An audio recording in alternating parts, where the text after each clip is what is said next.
Assalamu alaikum warahmatullahi wabarakatuh. Mpenzi mtazamaji, natumai umzima buheri wa afya. Jina langu ni Haifa Muhammad na karibu katika kipindi kipendacho Pewa Asubuhi ndani ya kitengo Gumzo la Vijana. Alhamdulillah, ni neema yake Allah kwa kuwa ametufikisha tena kukutana na wewe mpenzi mtazamaji, huku tukijadili masuala mengi ama kujuza masuala mengi kuhusiana na vijana katika kitengo hiki, na insha Allah haswa tuna focus upande wa dini pia. Saa zingine wanakwambia wewe kama kijana, ndiyo kuna dunia na kuna ya akhira. Kuna umuhimu wa kuweza kuyafahamu jinsi gani utaishi katika hii dunia ili kufaidi kesho akhira. Na inshallah katika mada yetu ya leo tunataka kuangalia tofauti kati ya kurithi dini na kuielewa dini kwa jamii ya sahihi. Kuna watu wamerithi dini.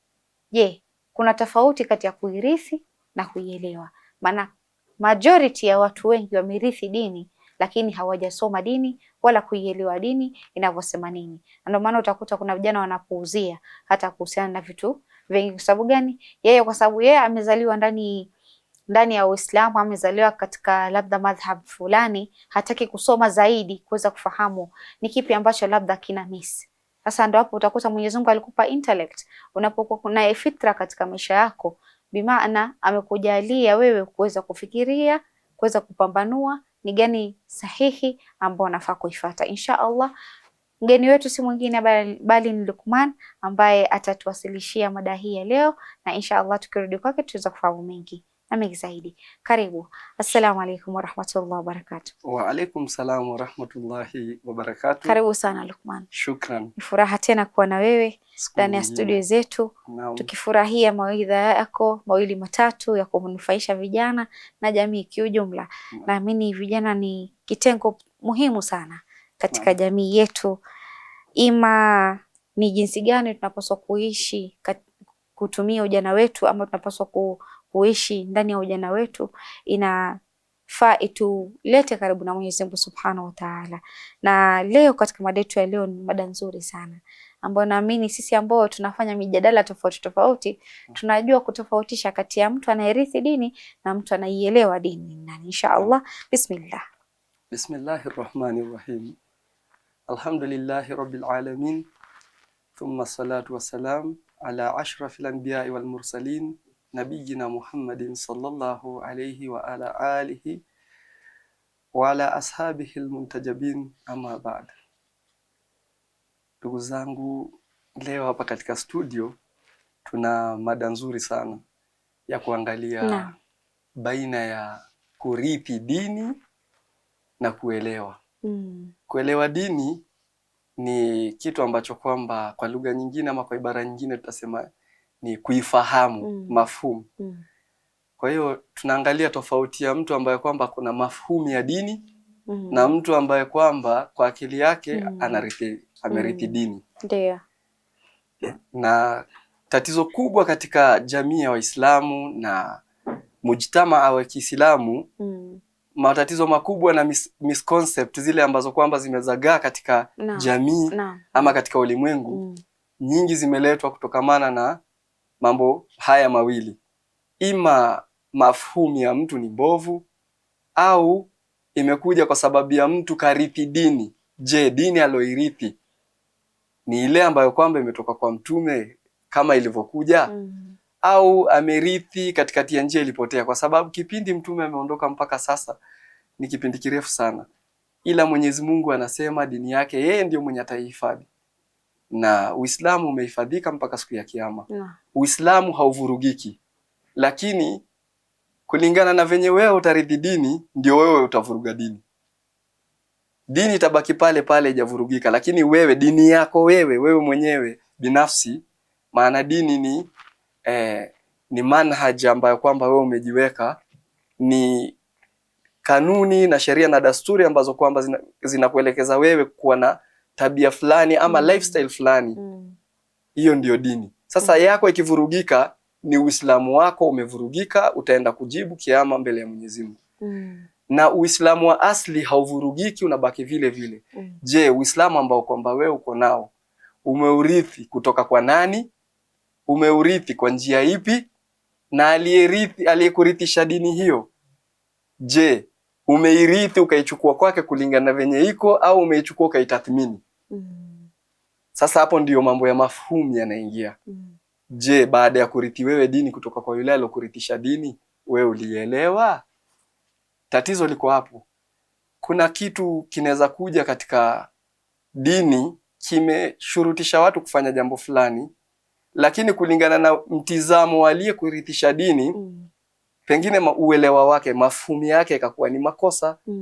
Lakini je, wewe baada ya wewe kwenda kuchukua ile dini kama kijana kutoka kwa yule mtu, je, umechukua dini ya sawa? Umejaribu kufanya tathmini?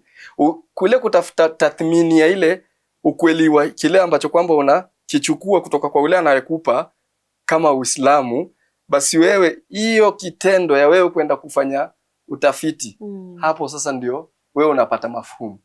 Uenda ukapata uelewa zaidi kumliko yeye, ama akakuongoza pengine yuko katika njia ya sawa. Kwa hiyo la muhimu kwanza, ili wewe ujue kutofautisha ama uwe baina ya haya mambo mawili uwe umesalimika, inatakiwa utafute mafhumu zaidi, lakini sio kurithi. Sasa kinyume na hizi misconcept zenye ambazo zimezagaa katika ulimwengu, kuna watu baadhi ya watu ambao kwamba tena si Waislamu, huwa wanaangalia jamii fulani ambayo kwamba ni jamii ya Kiislamu. Waona? Kumbe ile jamii waliirithi dini visivyo. Wakachukulia dini, wameirithi kutoka kwa babu yao. Wakachukua sehemu yao ya kurithi dini ni babu yao. Wakakuwa wanaenda na dini ya babu yao, hata kama babu yao alikuwa hana mafhumu ya dini. Hakuwa na uelewa. Maana uelewa na kurithi ni vitu viwili tofauti. Wewe kuelewa dini, lazima utairithi ima kutoka kwa vitabu, ama uichukue kutoka kwa Muislamu wengine, au uichukue kutoka kwa walimu wa dini, au uichukue hivyo. Popote ambapo kwamba wewe utaenda kuichukua ile dini, hapo sasa wewe mwenyewe lazima uende ufanye tafiti zako ndio upate nini? Mafhumu. Mafhumu ndio final. Sasa makosa ya watu wengi wanaenda wanarithi dini kutoka kwa wazazi, kwa mababu zao, bila kufanya tathmini, wakachukua mafhumu ile ambayo kwamba ilikuwa ya babu yao ndio sawa. Lakini Mwenyezi Mungu ametufundisha tunapogombana au kugongana katika jambo fulani, tunarudisha nani? Faruduhu ila Allah wa rasulihi. Mnafaa uchukue, je, mtume alikuwa hivyo? Hasa hapo ndio unafanya tathmini. Ndio maana hiyo ni tathmini Mwenyezi Mungu amekufundisha.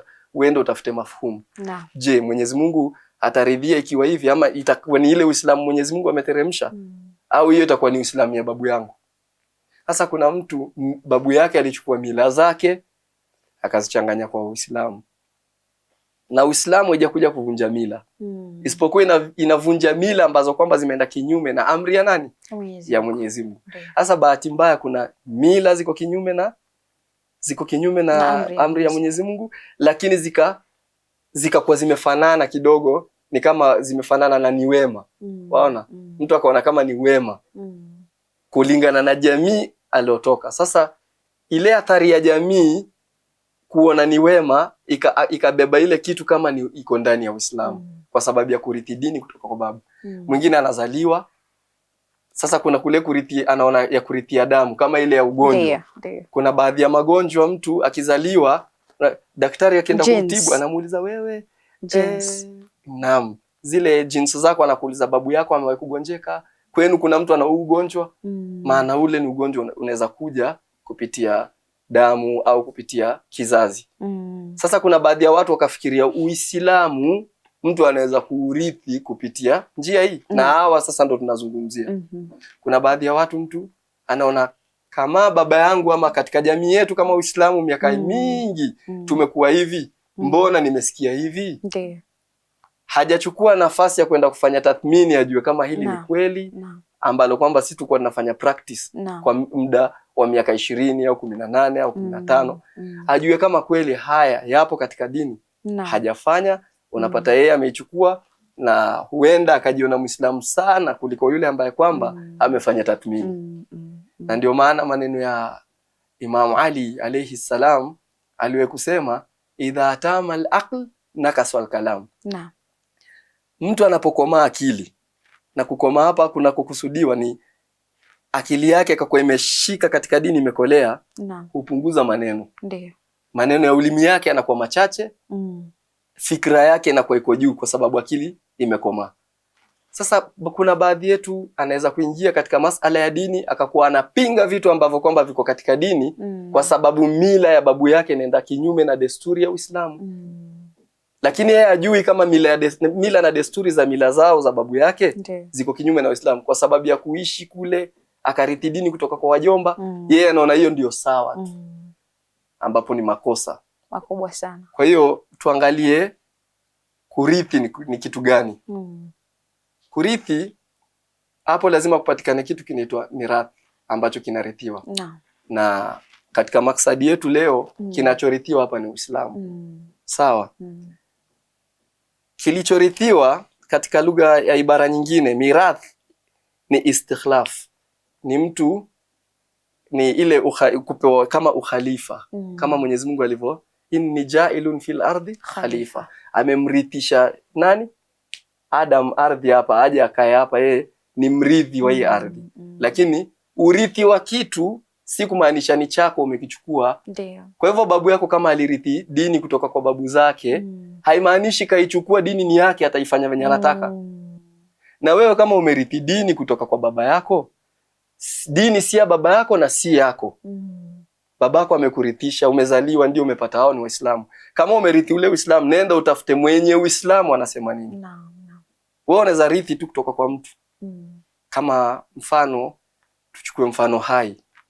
Ili mtu amekuja hapa amenunua ardhi, ama umekuja umpata ardhi tu, tuseme umekuja hujui mwenyewe, lakini ukakuja ukaweka fence, ikakuwa ni yako. Kwa hivyo wewe umefanya nini?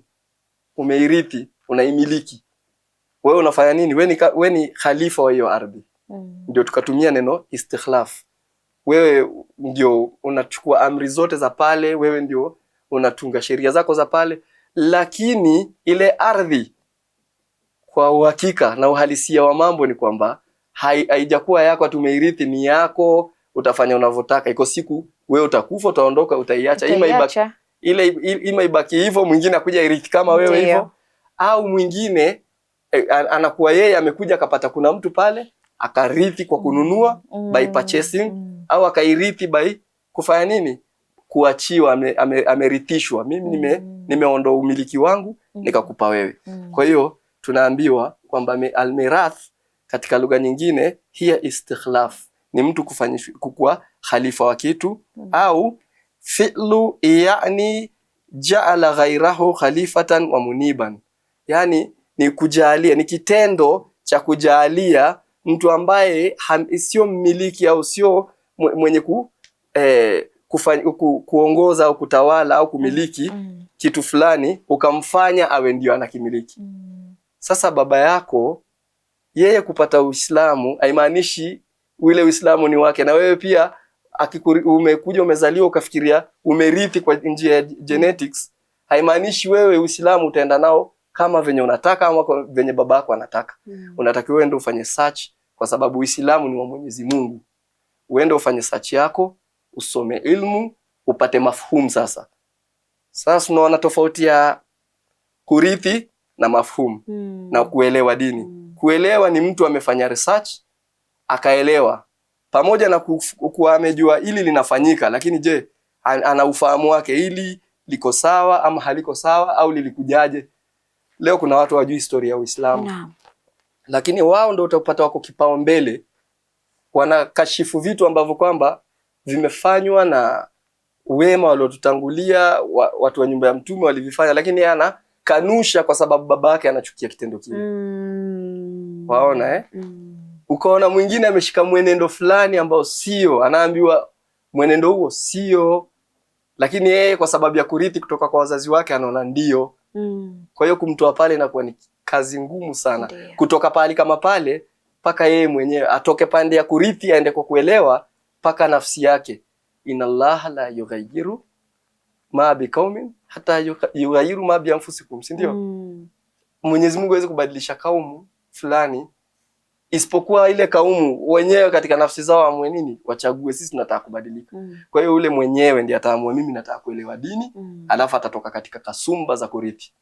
Huenda baba yako au babu yako alikuwa haelewi dini, na ndio maana kuna aya Mwenyezi Mungu anauliza, hata kama baba yako alikuwa amepotea, je, utamfuata tu kama kipofu mwingie naye kwa shimo? Hawezi. Kwa hiyo hapo ndio mtu Mwenyezi Mungu anajaribu kuzindua watu, tafuta uelewa, wachana na mambo ya kurithi Uislamu. Na ndio utapata mara mingi unaweza kupata watu wa kusilimu ndio wako kipaumbele kusimamisha dini kuliko mtu amekulia katika dini. Kwa sababu yeye anaona tu mimi ni wajana, na mara nyingine kamtia kibri akaona huyu ni wa kusilimu. Waona? Na hapo ndo tatizo sasa likakuja likaingia. Katika mijadala unapata mtu kuna mambo fulani, mfano mambo ya kifikihi, unapata katika mfano lile swala la kutawadha. Waona? Mwenyezi Mungu pale katika aya ameweka wazi kabisa. Bila kuongeza, bila kupunguza. Wala bila kutia kachumbari. Kabisa. Sasa ikashangaza sasa kwa sababu kina Muawiya walikuja wakaweka mambo yao. Sasa unaona ule ambaye kwamba amefanya akona uelewa wa dini, amefanya research, anatambua kwamba kuna watu walikuja wakakuwa khalifa. Unaona, wakakuwa wamemiliki ni kama utawala wa Uislamu, lakini si kumaanisha Uislamu ni wao watafanya venye wanataka. Sasa kule kurithi ule utawala wa kupeleka watu Waislamu, wakakuwa wao wanaona ni kama Uislamu ni wao, wakatunga mambo wakaweka katika Uislamu. Sasa wale waliokuja kurithi Uislamu ndio wanapata shida zaidi. Na makosa zaidi, wale wanatabu zaidi ni wale wamerithi huo Uislamu umeongezwa mambo mengine, ama ukavuruga au ukachakachuliwa, lakini wakauchukua huo ndio sahihi, na hakuna wakaekwa fikra kwamba hakuna Uislamu mwingine unaweza kuwa zaidi ya ule ambao kwamba yeye ameuona. Sasa unapata mtu ule wa kurithi dini kwa sababu babu yake alikuwa anafanya jambo fulani, ukimpeleka kwa aya ya kutawadha kwa sababu ya kishazo ya kuosha miguu, hata ukimpeleka kwenye aya umwambie hakuna mahali pameandikwa, hakuna mahali pamesema osha. Naam. Mwenyezi Mungu ako wazi amesema idha kumtum ila sala faghsilu wujuhakum. Hapo amesema live kabisa, osheni nyuso zenyu, wa aidiakum ila almarafiq, na mikono yenu mpaka katika kongo zenu hizi za mikono. Hiyo kwa wazi amesema ni kitendo kimekuja fi'l, alafu ikafuatia nini? Viungo ambavyo kwamba vinafanywa kile kitendo. Sawa? Alafu baada ya hapo ujiwe kitendo kile cha kwanza kutajwa, ikitajika kitendo kingine, kile kitendo cha pili kutajwa kinakuwa kimefunga kitendo cha kwanza. Sasa unapata Mwenyezi Mungu kitendo cha pili kinaingia, anasema wamsahu, kumaanisha kitendo cha kuosha kimeisha. Anaanza kitendo kingine, pangusa, wamsahu biruusikum wa arjulakum. Naona ila alka'bain. Sasa kitendo cha kuosha kataja na viungo tena, akasema na upanguze nywele yako kichwani, na upanguze wapi? Miguuni. Sasa angalia makosa mwingine kwa mafuhumu ile, amepata watu wanaosha, hata umpe aya, hata umpige viboko, amechukua dini ya kurithi. Baba yangu, babu yangu, hata sheku wangu, yani anarithi bila kufanya tathmini. Naam. Sikio la kufa. Na maana utakuta wengi wanapofanya midadala wanafanya kulingana na video. Naam. Mtu haendi kabisa pale sehemu fulani 1 2 3 imeandikwa hivi, kwa sababu yule anaitoa video hauko sure kwamba yeye si mkamilifu. Kweli. Huenda kuna mahali anatoa video akiongea anakosea. Sasa wewe Mwenyezi Mungu ndo kama Qur'ani mambo nini, na mkiona mnahitilafiana mahali, rudini kwa Mwenyezi Mungu na mtume. Maanisha nini? Mtapata usahihi wa lile jambo. Kweli. Sio kwamba fulani amesema hivi, wewe hujui amesema uongo. Wewe uko tu hapo ukisikiza mawaidha haya nimeyapata, kumbe amesema uongo. Sasa nakupa mfano mwingine uliokuwa hai. Ndio ujue huku kutawadha watu wengi wamerithi fikhi. Watu wengi wamepotea kwa sababu ya kurithi. Mfano mimi nimesilimu leo, ama nimeamua leo nitakuwa Muislamu, lakini kuna watu wako hivyo, ana haya kwenda kusema mimi nataka kusilimu, lakini ameamua amenunua kofia yake, akaamua kuna mahali nimesikia Uislamu ni mzuri, kavaa kofia kaingia msikiti, akanyamaza. Sasa akikupata kule ndani ya msikiti, pengine una mawazo yako, kuna Muislamu ana mawazo, tumesema uchumi siku mingi hapa kwamba uchumi upeleka watu kwa kona. Pengine mtu ameingia kwa swala kaghafilika. Mesali, amesoma sura, kidogo amekumbuka nyumbani, mke wangu mkate, sasa nitataka kwenda nyumbani kwao kidogo. Mawazo yanachota mtu, na ndio maana unaambiwa katika swala unatakiwa uwe hadhir. Na ndio ikaharamishwa vitu vilevya vinavyochokora akili. Sasa ukapata mtu ana mawazo katika swala, inatokea badala ya kusoma Fatiha akakuwa anasoma vitu vingine. Ama ukapata mtu katika sijda anasoma Fatiha. Umeona? Sasa pengine mtu ametoka alafu akaongeza vitendo ambavyo si vya swala. Yule mwenye ameingia pale msikitini kwa kukuja kurithi dini bila kufanya uchunguzi ama nini, pengine akitoka msikitini tumweke neutral, ameingia leo ni siku ya kwanza. Akitoka nje ataamini swala iko aje? Iko sahihi. Atajua swala, kumbe yeye anajua nimejifunza. Leo kwa sababu yeye amekuja kurithi tu, amerithi kutoka kwa Muislamu mwenza. Atakuja aone kumbe mtu akiswali akishamaliza pengine kutoka rukuu anafaa tupe mkono hivi. Kumbe ule alikuwa anashangaa nyumbani, mke wangu mkate, unaona? Sasa huyu mwenye atatoka hapa amerithi ataenda kijua, sasa wacha nifanye practice ndio nikienda msikitini kesho nisali na wengine. Mwenye ukifika ufanya mkono kidogo, mmetoka kwa rukuu unaona jamaa ametupa wewe utamuona huyu vipi? Kumbe yeye anaona hiyo ndo sawa, amerithi kwa ule. Na sasa kama ataingia wengine waendelee kufanya kile kitendo, atajua hiyo ndo sala. Waona sana. Ni jambo la kuchekesha na pia la kuhuzunisha. Inshallah tutachukua pumziko Luqman, tukirudi tutaendelea na awamu ya pili. Kurudi kwako mpenzi mtazamaji, natumai katika awamu ya kwanza tunapoangazia mada yetu pendwa ya kwa nini watu wanarithi dini na bila kupata uelewa wa dini, kwa sababu hao ni watu wawili tofauti. Kuna mwenye kuna uelewa wa dini na kuna mwenye anarithi dini. Sasa hatufai kurithi dini, tunafaa kusoma na kuielewa dini. Ndio maana mkashishia mpaka aya inasema ni ikra, soma. Ni muhimu sana kusoma, kufahamu mengi kuhusiana na dini, kwani itakuongoza na pia itakupa msimamo thabiti ambao uko nao. Ndio utakuja unajiuliza kwa nini watu wa Ahlul Bait wana msimamo, hata ukimwambia aende katika madhhabu nyingine, kwa nini ana msimamo ni ule ule? Kwa sababu gani? Amesoma, na akisoma anapata kufahamu ukweli, na pia yeye anatumia pia uchanganuzi wa akili ambao Allah amemjalia. Inshallah mpenzi mtazamaji, acha tuchukue mapumziko, tutakaporudi tuendelee zaidi. Assalamu alaikum warahmatullahi wabarakatuh. Mpenzi mtazamaji, karibu tena katika awamu ya pili ya kipindi kipendacho Pewa Asubuhi ndani ya kitengo Gumzo la Vijana. Alhamdulillah, kwa rehema za Mwenyezi Mungu tunazidi kukuchanganulia au kukujuza mengi kuhusiana na mada yetu pendwa ya vijana, hasa upande wa dini. Na ni muhimu sana kufahamu mada yetu ya leo ambayo tunazidi kuiangazia ni nzuri sana na ni yenye manufaa. Hakika mimi nazidi kufaidika na mawaidha ya Luqman na jinsi anavyotoa maelezo yake vizuri, maelezo yenye manufaa, maelezo ya kujuza wewe kijana kwamba kuna kurithi dini na kuna kuisoma dini. Na wengi wetu katika karne sasa hii tumekataa kusoma. Unapomwambia mtu fulani nenda basi ukasome, ufahamu kitengo 1 2 3, yeye hapati ufahamu wa kwenda kuisoma. Na ndio maana wengi tunaghafilika, tunapotea, na wengine mashekhe sio maasum. Tunapaswa kufahamu hilo. Kitu cha kwanza ni kwamba shekhe anaposimama katika mimbar haimaanishi kila chochote anachokisema ni kweli.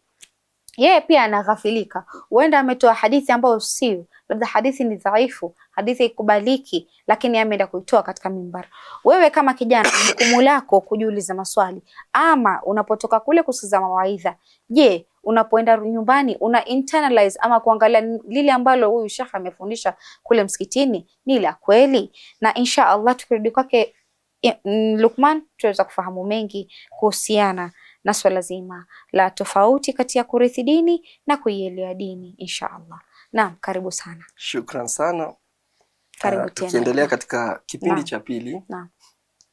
Kipindi cha kwanza tumeangalia kurithi. Naam. Na tukaona hatari zinapatikana katika kurithi. Kwa sababu tumesema mtu mfano ameingia msikiti, ni mara yake ya kwanza, ametoka kijiji ambacho hakuna Waislamu, lakini leo ameingia mjini, ameingia msikiti, ameona kitendo ambacho si sehemu katika swala. Ndiyo. Lakini amekipata kutoka kwa Muislamu. Ndio. Hakujua, akufanya tathmini ajue kama yule Muislamu kapotea au kafanya kosa. Yeye akajua hii ni namna ya kusali. Naam. Akatoka kaenda kijiji chake, alafu katika kijiji chake akasema kule mimi nimekuwa Muislamu na mimi nasali, akakuwa anasali na kile kijiji hakina Waislamu. Wale watakuja nyuma yake pale katika kijiji kile kumfuata katika Uislamu, watachukulia kitendo chake kile anachokisali cha makosa ni sala. Vipi kijiji kama kile kikienda kitoe kizazi na kizazi cha Uislamu bila kuja kufanya tathmini ama kutafuta ukweli. Ndio. Watakuwa ndio ni Waislamu kwa sababu wamemwamini Mwenyezi Mungu, lakini Uislamu wao wanaoutekeleza sio wasawa. Ni wa kurithi, tena kurithiwa makosa. Na tukaangalia kutawadha pia vile Mwenyezi Mungu alipoweka mambo wazi. Lakini leo watu wanaosha mguu. Lakini aya imeweka wazi kwamba wamsahu biruusikum wa arjulakum. Mtu huyu utampata anatawadha ana soksi. Kipindi kile amevaa soksi, ukimuuliza mbona kichwa na mguu unapukusa? Anakuambia kwa sababu nina soksi. Mtume kipindi kile alikuwa yeye anapukusa kichwa akiwa na anasema nakhl, akiwa na na'lun, zile viatu, kuna vile viatu vya leather hivi, yeye alikuwa anafanya nini? Anafuta. Sasa swali inamfuata yeye, kama kitendo cha kusafisha miguu, kama kitendo cha kutawadha ni kutafuta kung'arisha, maana wengi hujitetea mguu hujang'ara. Anasema nini? Mguu hujang'ara. Achukuli kama kutawadha ni ibada, anachukulia kama kujisafisha safisha. Lakini ile ni ibada na inaleta usafi wa kimaanawia. Ni wa kimaana, sio wa kimada, kitu ambacho kinaweza kushikika, hapana. Kwa hiyo ni kama ile venye janaba, huwezi kuona janaba, huwezi kuona mtu ambaye kwamba ni junub, yani huwezi kuona ile janaba yake. Ule uchafu ambao kwamba unatolewa ni wa kiroho. Kwa hiyo ulivyoelekezwa na Allah akakuelekeza panguza, katika aya akataja kupanguza. Leo watu ambao kwamba wanaosha, ukimpata akisafisha soksi, akipanguza soksi, atakwambia na soksi. Sasa swali linarudi, kwa nini wewe ukiwa na soksi upanguze, alafu ukiwa mguu tupu lazima usafishe mguu? Unaona? Kwa hivyo inakuwa ni jambo ambalo kwamba linashangaza. Na ukirudi katika aya ya kufanya nini, ya kutawadha, ikifika pande ya kutayamam, Mwenyezi Mungu ameweka wazi kabisa, tena ametaja viungo ambavyo mtu anatayamam, ni vile viungo peke yake vinaoshwa. Ingekuwa kama ile sehemu ambayo kwamba ametaja masa, kitendo cha kupanguza iko ndani ya ile, nadhani pia kuna ingekuja kama ingekuwa kwa kutawadha, ile mguu ni sehemu katika zile zinaoshwa. I think pande ya kutayama pia mguu ungepiga mchanga, uguze uso, upige mchanga mkono, pige mchanga miguu. Lakini ile ni sehemu ambayo kwamba ni sehemu ya kupanguzwa katika kutawadha, na ndio maana ikabakia katika kutayama haijatajwa hata. Sasa hizo fikra, je, wewe ulipata watu wanaosha, ukarithi, ulienda ukafanya uchunguzi ujue kwa nini wanaosha? Sawa, tusemi kwa makosa kuosha. Ndiyo. Lakini je, ulitafanya utafiti ukajua kwa nini wanaosha? Ndiyo. Walitoa wapi kuosha? Sasa mambo kama haya ndio unapata yanaleta fujo sana katika mijadala ya kidini, kwa sababu wengi wanaoleta fujo hizo amerithi wala haelewi. Yule aliyoelewa anajaribu kumuelewesha, yeye ndiye anarudi anapigwa na maneno mubtadi, anaambiwa yeye ni mzushi. Wakati yule mzushi mwenyewe ndio amependuka, amefanya nini? Na ndio ikakuja riwaya Mtume na katika kauli za Imam Ali alayhi salam, wamesema kwamba itafika zama za kiyama zikiwa karibu, muongo atachukuliwa ndio nini? Mkweli.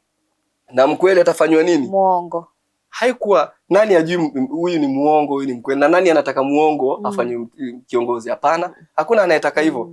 Na ndio maana kila siku watu mpaka wanaweza kwenda maandamano kwa ajili ya alitudanganya.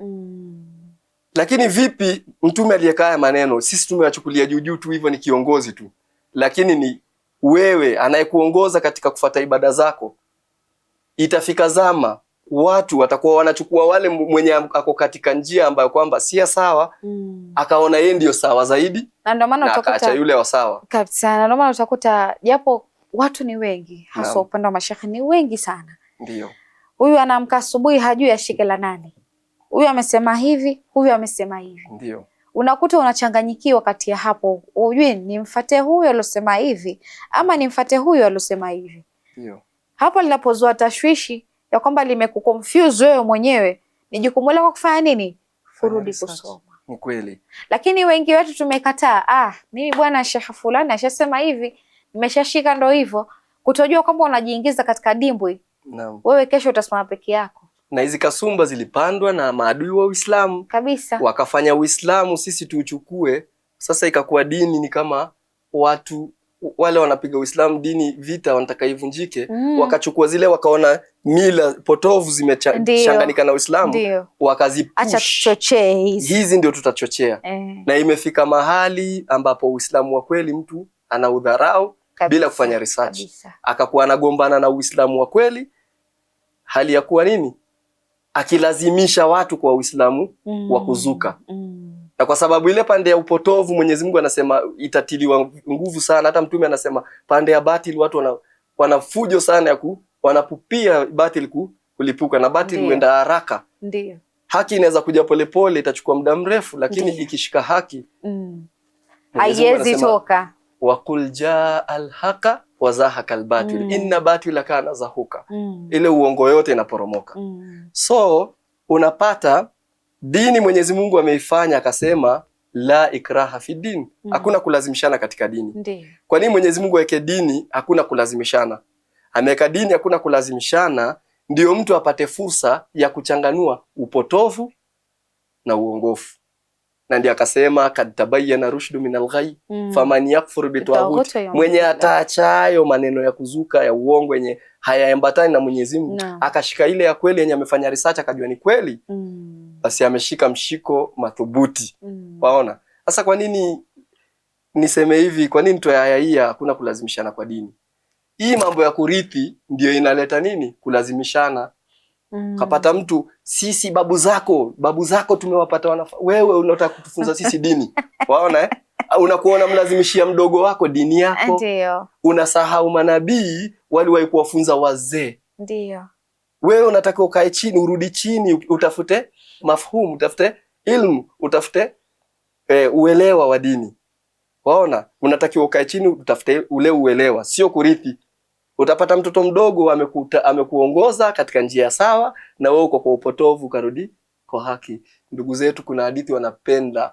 Mimi siku nyingi napenda kusikiza pande yetu sisi, siwezi kulalamika kwa sababu kila siku nasikia Hussein.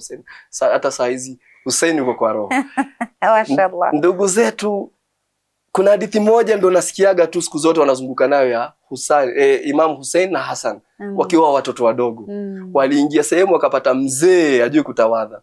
Wakaingia wakasema hapa tutumie hikma. Walikuwa ni watoto waliandaliwa kuanzia. Na hurumia wanaokataa Ahlul Bayt. Hao ni watu waliandaliwa tangia utotoni. Wakakuwa wamekaa Hassan na Hussein. Kaona mzee yule ajui kutawadha. Tumfunze kutawadha. Lakini wao kwa hikma zao wakaona tukienda kumwambia mzee uje kutawadha hii ni fujo hii. Ndio. Huyu aelewe, huyu amerithi huyu. Ndio. Kaona sasa tufanyeje? Hapa tutaenda, mimi nitatawadha, wewe utawadhe. Mwambie sisi tushindane alafu ya hukumu. Mzee ndio baada ya pale kabla atoe hukumu huyu amejua huyu akawaambia watoto zangu songeni bwana mimi ndio sijui kutawadha. Waona kaelewa ajui yeye. Lakini sasa tungeenda na mafumu kwamba hawa kina Hussein ni wadogo, yeye ni mzee. Pengine kipindi hicho cha kina Hussein atajigamba kwamba yeye venye wengine wainua sana wasema ni sahaba alikuwa na mtume full stop paka wanafuta Ahlul Bayt.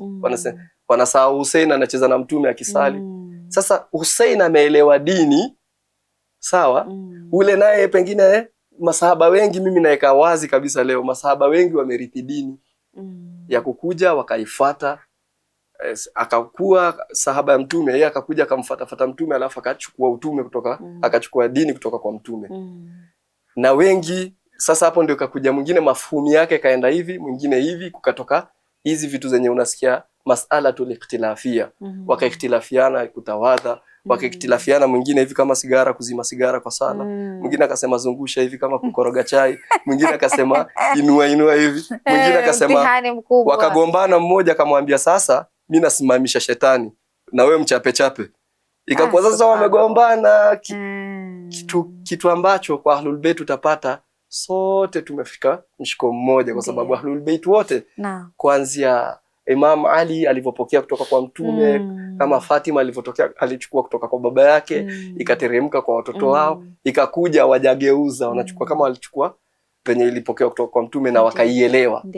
Na ndio utaona baada ya karne kibao ikakuja baada ya karne kadhaa mtume kufariki, alikuja mjukuu wa mtume, kitukuu tuseme, akaitwa Bakirul Ilm, Muhammad al-Bakir. Kwa nini kapewa sifa Bakir?